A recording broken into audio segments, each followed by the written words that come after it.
Good morning मित्रांनो, कशा आहात तुम्ही? माझ्या आज कुठं चालले?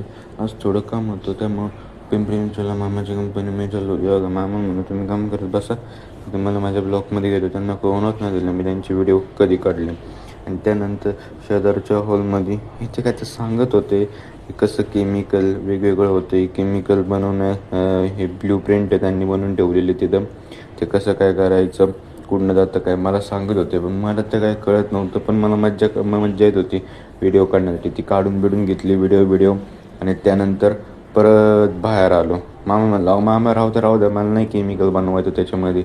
बाहेर आलो, बघा हे याच्यामध्ये ते प्लांटमध्ये ते सगळं बनतं. आणि हे बघा, ही किती मोठी पाईपलाईन दिसते. आतमध्ये जे दिसलं ना, हे तेच आहे. फक्त हे आडवं आहे, हे उभं करून फिट करायला लागतं. त्यानंतर हे चालू होतं. तुम्हाला वाटत असं नसतं लगेच चालू होतं, लगेच चालू होत नाही. मशीन आलं त्यासाठी लय कामं करायला लागतात. म्हणून कसा वाटेल ब्लॉग नक्की कमेंट करून सांगा. थँक्यू.